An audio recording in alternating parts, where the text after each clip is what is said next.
আজ ৭ই জুন ২০২৬ বিসিবিতে কেবলমাত্র একটি নামমাত্র নির্বাচন চলছে। এই নির্বাচনে এমন অনেকে আছে যারা সরাসরি দুর্নীতির সাথে জড়িত। আমরা কোনো দুর্নীতিবাজদের বিসিবিতে দেখতে চাই না। আমরা ক্রিকেটকে ভালোবাসি।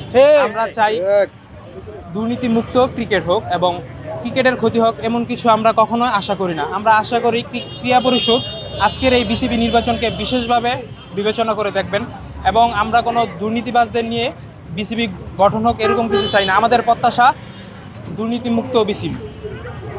ক্রিকেট আমাদের প্রাণ, সেই ক্রিকেট আজকে কলঙ্কিত, তা আমরা হতে দিতে পারছি না। বর্তমানে এই বিসিবির নির্বাচনে কিছু পরিচালক আসছে যারা বিভিন্ন দুর্নীতি, অপশাসন, কুশাসনের সাথে জড়িত। তাদের মধ্যে অন্যতম হচ্ছে ফাহিম সিনহা। তার বিরুদ্ধে আপনারা দেখতে পারবেন দুদকের অসংখ্য মামলা রয়েছে। তাদের বিরুদ্ধে আমরা উপযুক্ত শাস্তি চাই এবং তাদের এই সমস্ত আকাম কুকাম থেকে আমাদের বিসিবিকে মুক্ত করতে চাই। তাই বর্তমানে আমরা এই রাস্তায় দাঁড়িয়েছি। আমরা কারো দল বা বিদ্বেষ থেকে নয়, আমরা ক্রিকেটকে ভালোবেসে আজকে এই রাস্তায় দাঁড়িয়েছি। কারণ আমরা আমাদের ক্রিকেটকে অত্যন্ত ভালোবাসি এবং গর্বের সাথে বলতে চাই যেন আমাদের ক্রিকেট এক সময় বিশ্বের বিভিন্ন বড় পর্যায়ে চলে যাবে, এটাই আশা ব্যক্ত করে আমার সম্মানিত উপস্থিতি, গণমাধ্যম কর্মী, ক্রীড়াপ্রেমী জনগণ, অসচেতন নাগরিক। আজ আমরা এখানে সমবেত হয়েছি বাংলাদেশ ক্রিকেটের দুর্নীতি, স্বজনপ্রীতি ও প্রভাবশালী সিন্ডিকেটের হাত থেকে রক্ষার দাবি। বাংলাদেশ ক্রিকেট বোর্ডের দেশের কোটি কোটি মানুষের আবেগের জায়গা, কিন্তু অন্তত দুঃখের বিষয়, দীর্ঘদিন ধরে বিসিবি ঘিরে বিভিন্ন অনিয়ম, দুর্নীতি এবং ক্ষমতার অপব্যবহারের মাধ্যমে সামনে আসছে। বিশেষ করে বিসিবি পরিচালক ফাহিম সিনহার বিরুদ্ধে উপস্থাপিত অভিযোগগুলো জনমতে গভীর প্রশ্নের জন্ম দিয়েছে।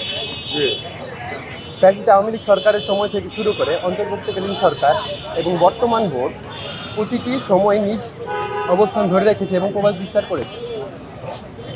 দুদকের প্রতিবেদনে তৃতীয় বিভাগ ক্রিকেটের অনিয়ম শর্ত পূরণ না করে ক্লাব অংশগ্রহণের সুযোগ দেওয়া, ঘরোয়া ক্রিকেটে হস্তক্ষেপ এবং বিভিন্ন আর্থিক অনিয়মের অভিযোগ উঠে এসেছে বলে সম্প্রতি গণমাধ্যমে প্রকাশিত হয়েছে।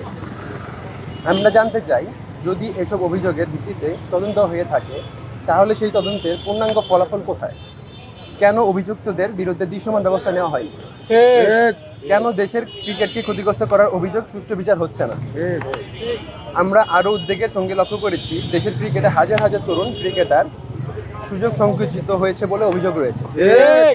যদি সত্যি কোনো সিন্ডিকেটের কারণে ক্রিকেটাররা হারিয়ে গিয়ে থাকে তাহলে এর দায় কার?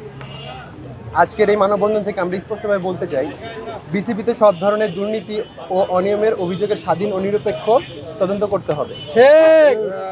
2, ফাহিম সিনহার বিরুদ্ধে দুদকের অনুসন্ধান ও সুপারিশ জনসম্মুখে প্রকাশ করতে হবে। 3, তদন্ত শেষ না হওয়া পর্যন্ত অভিযোগের সঙ্গে সংশ্লিষ্ট ব্যক্তিদের গুরুত্বপূর্ণ দায়িত্ব থাকা থেকে বিরত রাখতে হবে।